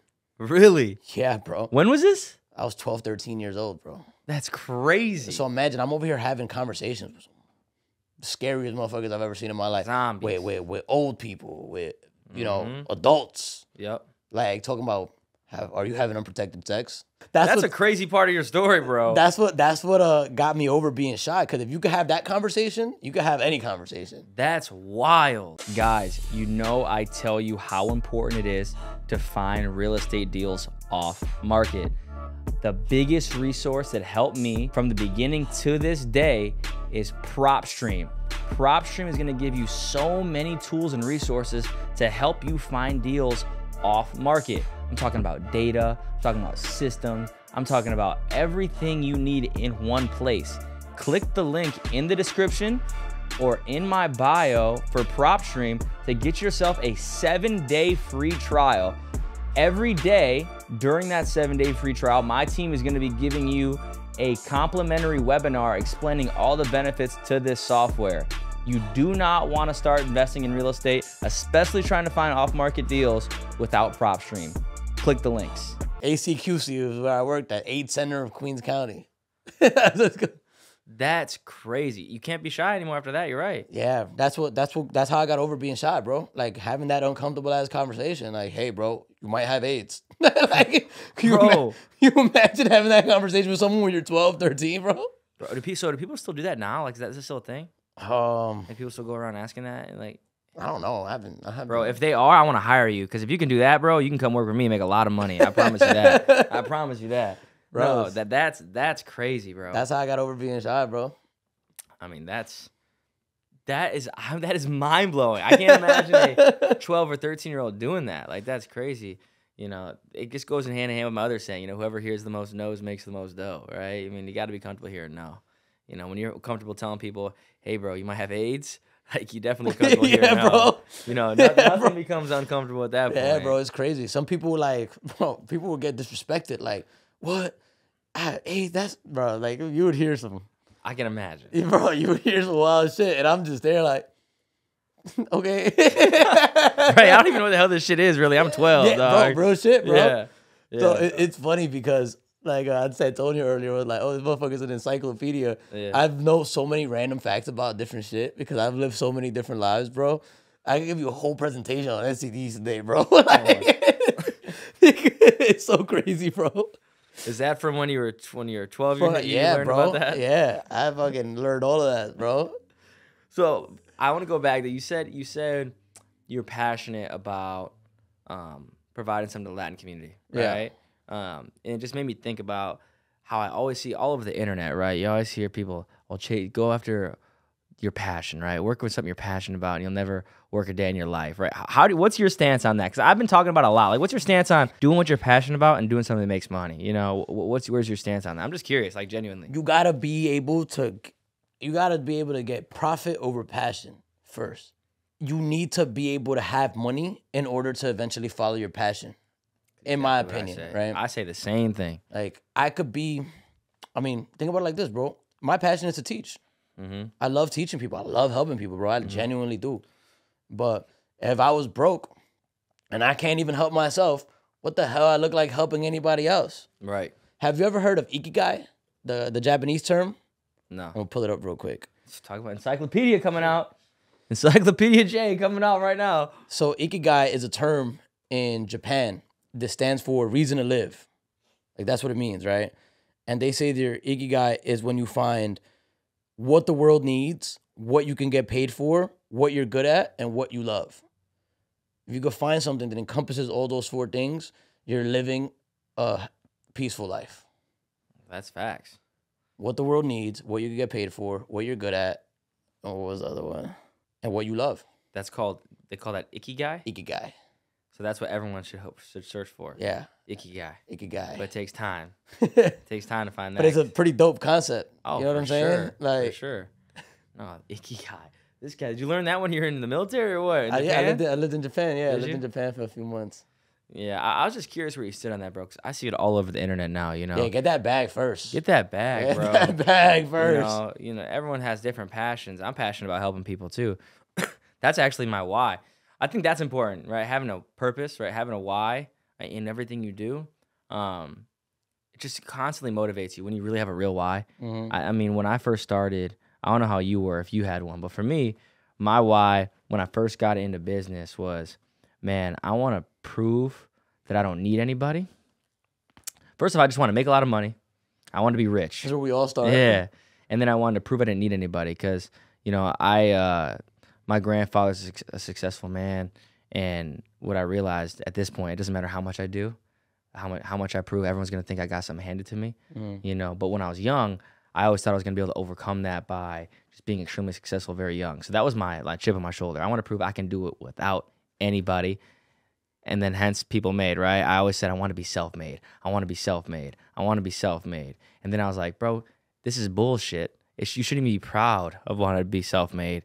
You know, you should be proud of doing it with the people you love and with 100%. the people that you know showed you the way, the people that you know subconsciously taught you things, right? Who did the minorest things for you, The bro? littlest things. Like, I mean, just the littlest things, bro. You can take something away from the first barbershop you ever went to, right? From your bartender when you got your first drink, when you first started drinking. Like, there's so many things in that you can learn from in life. But that's what sprung all this. Was my why was always I wanted to be self-made. And then I realized, well, that's fucking whack. It doesn't matter how much I do anyway. I'm never gonna overcome that label that someone might put on you that because you're young and doing well, that you got something handed to you. So I was like, it doesn't matter anyway, bro, because no one's self-made. Everyone's people-made. So that's kind of how it all came about. But I don't remember where I lost my train of thought. What brought us into that though? What brought us into that? Defining your why. Oh, finding your why. Yeah. Yeah. So then it turned into People Made, and now my why truly is I love helping people. You know, my why is I think there's too many people that aren't exposed, like we talked about, to people doing it the right way. Your why changes as you go. For sure. Your why changes as you go, and like for me, when I came into it, I just wanted to make money. No one in my family had ever made more than 6 figures. Like, let alone millions. You know, I was the first person in my family to make more than 6 figures. I was the first person in my family to start a successful business. And, you know, I kind of just looked at that at first, right? Where it's like, I just want to make money, fucking flex on everybody, put people on and shit. You want the diamond chain. Yeah, facts, bro. And then I end up, I really found my real why in 2020, bro. So in 2020, my grandfather passed away. And my grandfather was the first person in the family to come to America many, many, many years ago. And he joined the union, made a good living, not rich by any means. Provided for the family. Provided for the family, made a good living, brought everybody else out. And, you know, he's the one that taught everybody how to get their credit right. He was the first one in America. He he built the groundwork, right? Yep. And again, remember, he came at a time where there was still a lot of racism. Mm-hmm. You know what I'm saying? And he worked at in a place where the union was all Italians. You know what I'm saying? Yeah. He had to teach himself English. Yeah. He ain't know how to get around New York. My grandfather was straight from the mountains in Quito. Like literally, you go to where he grew up from. He grew up in the mountains, bro, hiking to school, bro. Yep. Like third world as fuck to come to America and make it on his own. So I remember at his funeral, there was like 100+ people there, and everybody was crying. And I was like actually pretty fucking motivated, bro. Cause I was like, yo, look, there's 100 people in this room and they're all here as a direct result from his actions. Yep. This one person made it so that all of these people were in this room. And that's not even the whole, you know, obviously things happen, right? Probably some of the family didn't make it, right? And I'm looking at everybody, you know, my mother's there. My sister's kids are there that are 2 years old. I'm like, my 2-year-old niece and nephew wouldn't be here in this country right now if it wasn't because of him. Yeah. So they don't even know that they are benefiting from the impact that he did. They're 2 years old. They have no clue, right? He passed before they could meet them. And like, you know, they're going to be older one day and they're going to be, you know, successful one day, hopefully. And they're not even going to know about the early advantage that they had of the, you know, this man had the balls to take a risk, you know? Yeah. And that motivated me, bro. Cause I'm like, damn, when it's my time to go, I don't want people to be sad, bro. Like I want there to be so many people there cause they're like, damn, this motherfucker put me on. Yep. Because of this person, I met my wife. Because of this person, my kids did this and did that. And like, that's how I started. That was my why. That I'm like, damn, I want to put people on, bro. Like I want to make an impact before I go. Cause we're all gonna go eventually. For sure, dude. That's why too many people get wrapped up in the bullshit, like the jewelry, the cars, or the cribs, like and all the nice things. At the end of the day, bro, people aren't gonna remember the shit you had. They're gonna remember how you made them feel. 100%. There's two sayings that fuck with my head. There's one that says that your last day on earth, the day that you die, the person that you are meets the person that you could have become. And that's hell. That's hell on earth right there. When you imagine this drug addict ends up seeing that he could have been the president of the fucking United States. Yep. Right. And then the second thing that always fucks with me is they say you die twice. They say the first time you die is when, you know, your soul exits your body, right? Mm-hmm. And the second time you die is the last time someone says your name on earth. So that's crazy. So there's people who are immortal if you think about it, bro. Fucking Andrew Carnegie Hall, bro. J.P. Morgan, Rockefeller. Yeah. Those dudes are immortal, bro. Their stories are gonna live on because we're never done saying their name, bro. But that's wild. There's people who never have an impact. That's a wild. I've never heard that. Yeah, that's always fucked with me, man. Dang. So we gotta get our names out there. I know, bro. That's what I think about for too. real. I want to live forever, bro. Yeah, I want to live forever. For sure. You seen the movie Troy? Uh-uh. Oh, yeah, trip. Y'all never seen Troy? Y'all seen Troy? Brad Pitt as Achilles? No. Nah, we gotta watch that shit tonight, bro. We gotta watch that shit. Troy's about the battle of the Trojan War, you know? Homer, the Odyssey, all that. Yeah. So Achilles is half God, half human. His mom's a goddess. So he's like the greatest warrior ever. And then the biggest war ever fought is gonna happen. And he's bred to be a warrior. So his mom, which is a goddess, comes up to him and goes, if you stay back from this war, you're gonna find the love of your life. You're gonna have kids. You're gonna die eventually. You're gonna die of old age. Those kids are gonna remember you. Their kids are gonna remember you. And then after that, your name and memory is lost forever. But if you go to Troy, you're for sure gonna die. But people will speak your name for the next 100,000 years. And this motherfucker ends up going over there. Don't give the movie away, man. Come on now. Well, it's been around for the last 1,000 years. Read a book, guys. Come on. But no, it's one of my favorite movies because it embodies that concept. For sure. That is for like, sure. That's a dope concept. That's actually a really cool concept, for real. But you mentioned, you're first generation in this country, right? I'm third generation. My granddad, he came over here and built a super successful life for himself and his family. Do you think that there's something just in immigrant, I don't know what it is, like immigrant families, like something about the hustle, I'm telling you, is different when you have immigrants in your family. I don't know what it is, but like when you're fourth, fifth generation, you never met the person that actually came over on the boat. Yeah. There's something different than when you really know the person that and you were part of that journey. No, right? 100%. There's something different, bro. 100%. There's gotta be. Ecuador has been going through like the worst crime rate ever. Like there's like the vice president got assassinated there last year, like crazy shit. They're comparing it to Colombia in the 80s when Pablo was in power. So there's been a lot of my family in Ecuador that has been coming to America lately, right? And they got that dog in them, bro. Yeah. Because a lot of the stuff that is regular to us is a luxury to them. Right. You know what I'm saying? Like central AC. I got an aunt that came with like, y'all got central AC?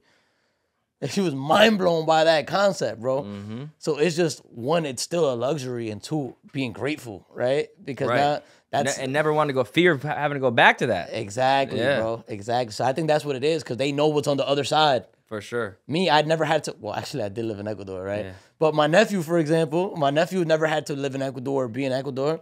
He doesn't know what's on the other side if he doesn't go hard. Yeah. I know what's on the other side. I've been poor, Yeah. and I've been well off, and I've been rich. I don't want to go to the other side. Some people have never seen the other side. For sure. I almost think there's something like in your blood though, bro. I don't know if it's genetics or what, but it's like I look at myself, like I never like grew up like having to worry about where my next meal was gonna come from. You know what I'm saying? I grew up, I had a privilege. I was privileged, right? We never had to worry for nothing, right? But for me, I still had that grind in me, and I think maybe it's because I saw someone do it, from nothing, and maybe that's what motivated me. I just feel like I know a lot of people who even if their family's well off, they come from immigrant grandfather or father, and they just have a different type of hustle, bro. Even if they have money, right? 100%. They just still have a different type of grit and hustle, bro. I struggle with the fact that I think about the fact that I'm gonna have kids someday. Mm-hmm. And, I think about how I'm gonna raise them, bro, because I don't want them to go through the same struggles I did. Mm-hmm. But I also love the struggles I went through because it really made me into the man I am today. Yeah. And I struggle with that. Like, damn, how do I give them just enough of sprinkle of trauma for them to have that dog in them? Yeah, exactly. Because all the kids are just gonna say they got a rich daddy and a hot mom. Yeah. That's the goal. Yeah. I want my kids, they're gonna get made fun of in school for having a rich daddy and a hot mom, but they're still gonna outwork everybody. 100%. That's the struggle, making sure you can instill that. I was thinking about this too, bro. Like, you live in Miami now. How long you been in Miami? 3 years now. 3 years. 3 years. You were in New York before that? Before that, I was actually, man, I fucking... You've been all over the place. Yeah, bro. Let me break it down, right? From 2017 to 2019, I was in San Diego and LA. That's when I started making money, so I'll split the time between. 2020, I went to New York until the pandemic happened and really got bad until April. From April, for like 6 months, I lived in Tampa when I took over the office, and then that office shut down. And I went to Atlanta. I had a trucking company once upon a time. Crazy. I bought 3 trucks. I went to Atlanta, started up there. I did not fit in Atlanta, guys. I had to get out of there ASAP. So I ended up living in Orlando for a good little chunk of time. Okay. And then from Orlando, I went to Miami. So I moved around a lot, bro. Right, and I kind of leads me to what I was gonna ask anyway. I didn't realize you were that all over the place. But do you think like changing your environment that much, like, do you think that had any type of impact on your success in life? Yes, 100%. Because when you move to a new place for a prolonged period of time, it forces you to do two things. Either one, you don't know anybody at all, so you stay inside and really focus up and work. Or two, you don't know anybody, so you go out there and network and meet people. Right. I always thought about that, bro. I always think like sometimes I'm doing myself a disservice by not constantly putting myself in new environments, right? Like you're all over the place. And I think, look at your network. You got a strong-ass network. You know? It's crazy. There's certain cities, and I'm not saying this to be cocky at all, bro, or to gas my head up. I'm just like speaking from like a dead ass standpoint. There's certain cities I go to that I would get stopped on the street, like, oh, I know you from Instagram or this or that. Orlando being one of them because I was out there for such a long time. Influence, and man. the people that I was with, I was over there trying to meet people. I wasn't there just doing no regular stuff. Right. Like, you heard the call I got earlier from the people in Orlando. So like, that's the kind of stuff I was doing over there. So, yeah, it definitely helped, bro. Because the more hands you shake, bro, the better, bro. Imagine if I never went to Dallas, we wouldn't be here. The more money you make, come on, yeah. But we wouldn't be here if I didn't go to Dallas. Right. Exactly. And if I didn't go to Dallas, like the same thing, you know. That's what I'm saying. Yeah. Always meet new people. That's a cheat code too. Being in Miami specifically right now, over the last 3 years, I feel like there's like this aura of Miami. Like when I think about Miami, I think about like my little cousin who thinks about Miami. All these young people think about Miami. Like it's got this like aura of like money, fast pace now, and it's like, do you think Miami in particular, like is an environment people would want to be in? Like if they're entrepreneurial, or like I'm just trying to compare it to other parts of the country because Miami's a different beast. Like these days, Miami is a mix. Miami is a mix of what LA and New York used to be. Okay. People used to go to LA back in the day to blow up, to be actors, to do this. That Hollywood doesn't create the biggest stars anymore. TikTok and YouTube do. Facts. Hollywood doesn't create the biggest stars anymore. TikTok and YouTube do. Think about that. Right? They decentralized it. Right? So now people want to be stars. Where do they go to? Wherever the most streamers, TikToks, and YouTubers are. Miami. Yeah. So boom, that's the old LA. Yeah. Right? People used to go to New York to make it, money-wise, business. Because you can make it here, you can make it anywhere. Right? The majority of New Yorkers left to Miami. And now people move to Miami for finances. Whether it be starting a new business or whether it be like the actual financial sector, like stockbrokers and stuff are moving by the droves to Miami. For sure. So Miami is a mix of old LA and old New York, which makes it a fucking powder keg for success, bro. For sure. If you're able to stay focused, bro, because it also comes with all the stuff Miami comes with, bro. Like when I first moved to Miami, bro, I was out every night for 3 months straight. I couldn't stop. It becomes addicting, bro, because there's always something going on. It could be Tuesday. It could be Tuesday, 3 a.m. and somebody calls you, yo, we're at Rick Ross's house. Okay, let's go. You know what I'm saying? Right.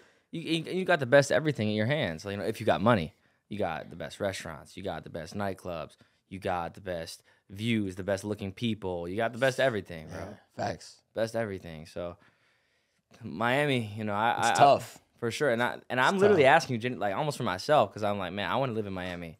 But I mean, you know, I like to have fun. So I don't want to be too distracted. And I think that's part of why I do so well in Cleveland is because, just being honest, there's just not as many distractions, dog. There's not, you know. I got better with the distractions, though. You know, before I used to pride myself in going to certain things. Oh, I was at, oh, man, I probably even shouldn't say this one. I was about to use a bad example. Say it. 2019, I went to Diddy's son's party. Oh my gosh! Oh my gosh! I went to Diddy's son's party, 2019. I'm not gonna lie.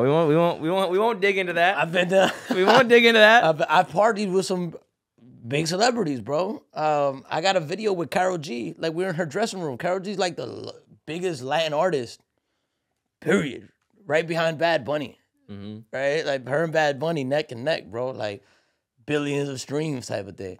You know, went out to dinner with her, you know, and I used to pride myself in telling people that. But now, I've found pride in turning things down. I like that. That's a different mindset, completely different mindset. Oh, I had the opportunity to go party with Rihanna. You know what I did? Worked. That's a flex. I take pride in being able to say I turned those things down. Those things you would have jumped out of bed for at 4 a.m. and started getting ready, it's so regular and I know it's gonna come again that I just decided what I had to do instead. So you don't have FOMO anymore. I got rid of FOMO, bro. Yeah. Cause I don't care what I do anymore. For me, it's more important who I do it with. I love that, bro. That's so true. Even I find myself falling into that a little bit. You know, having FOMO about missing out on shit. Yeah, it's easy to fall into, bro. I used to have it all the time, bro. And like I remember it was a friend of mine's birthday. I can't say who. But we took a jet. Was this P Diddy's son? No. That was on a yacht. That was on a yacht. But no, we took a jet to Cabo, and Rich people shit. I had a great time. But he was the only person I knew. It was a bunch of other random dudes that I didn't know, a bunch of random girls that I don't know. I couldn't even tell you who was there anymore, right? And then I remember in Cabo, we got this huge 200-foot yacht, bro. And again, a bunch of random people that I couldn't even tell you who it was that day, right? I remember last year, my parents were in town. It was, I think, the 4th of July weekend. All the boats were booked, bro. So I got a goddamn pontoon. I know what a pontoon is. Yeah, I know what a pontoon is. And stuff. Bro, I got on a pontoon with my parents, bro. We had some beer. I fucking drove the pontoon to an island, bro.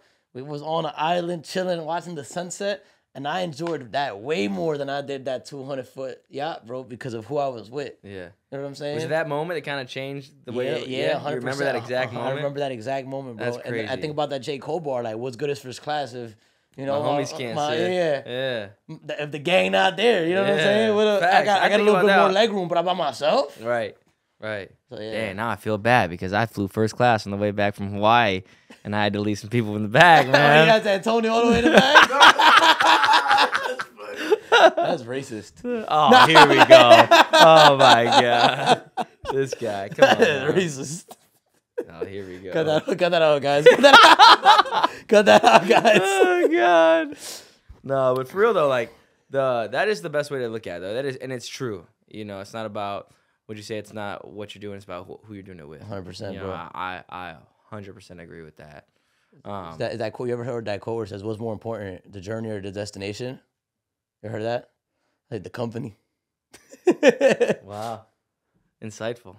It really is though. This man's got more one-liners than anyone I know. For real, more than anyone I've ever met in my life. Do you get? What do you read more? Do you read a lot, or where do you get all this shit from, man? Bro, I actually do. I read a lot. And I haven't this last year. This whole year, I haven't been reading as much as I should. I've been more like, I've been reading, but not like, I used to read a bunch of books, bro. But lately, I've been getting into like a real spiritual journey, bro. Mm-hmm. So I've been really heavy into like my Bible study, bro. And there's a lot of wisdom in the Bible, bro. You know, whether you're like religious or not, bro, there's a lot of wisdom in that, bro. It answers damn near everything that's happening in today's society, bro.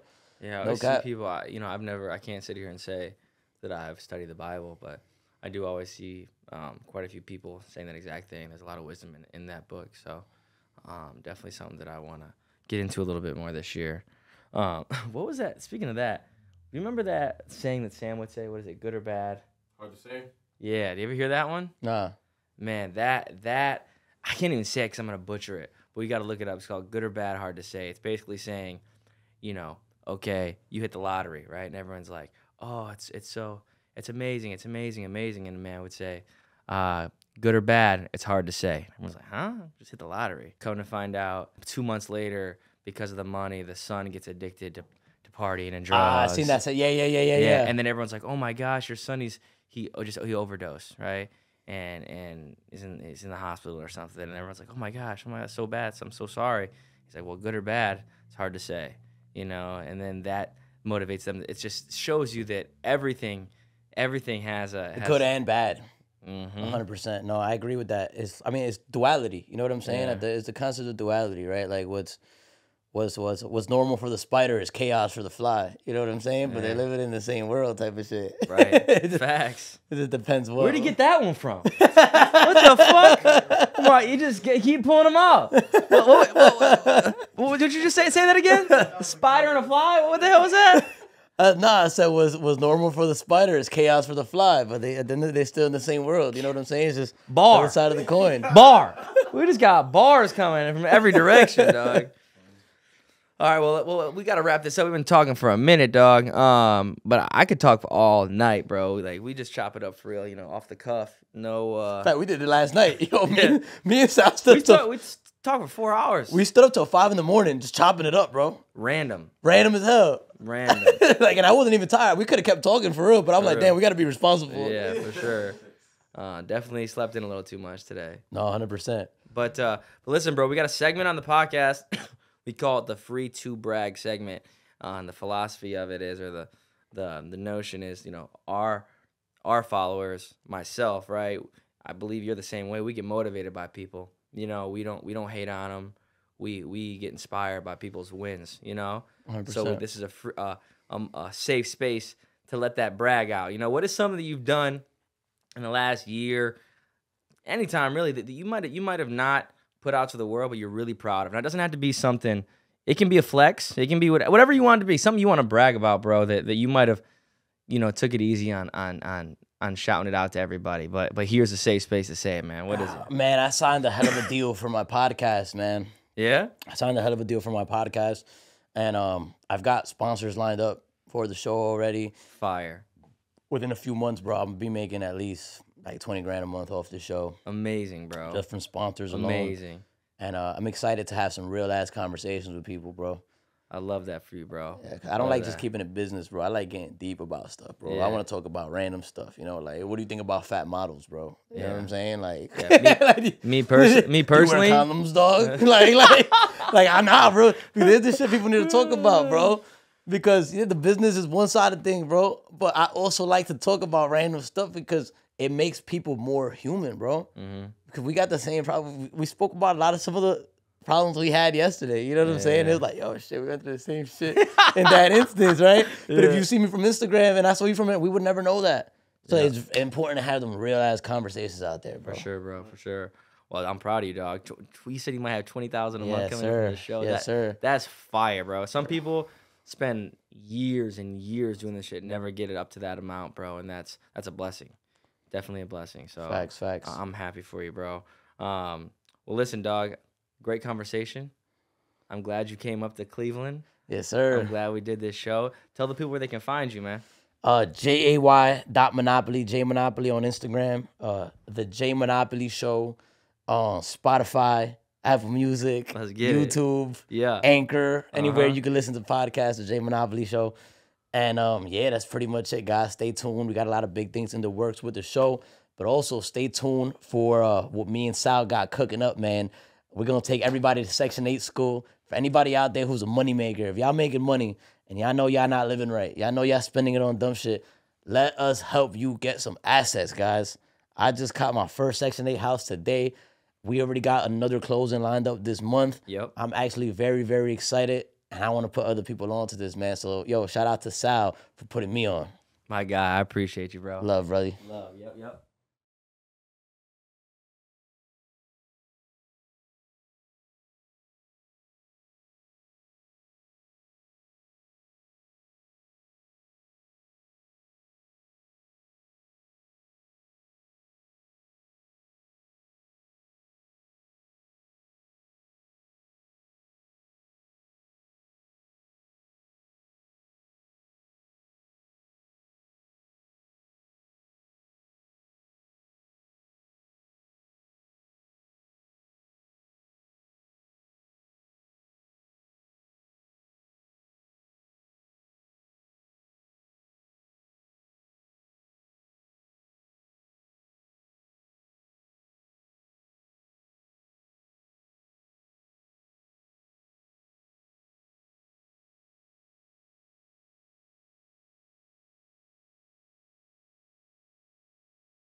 What's up, you guys? Mr. Businessman. That's all I can. Wholesome King. That's the next chapter. What's going on, bro?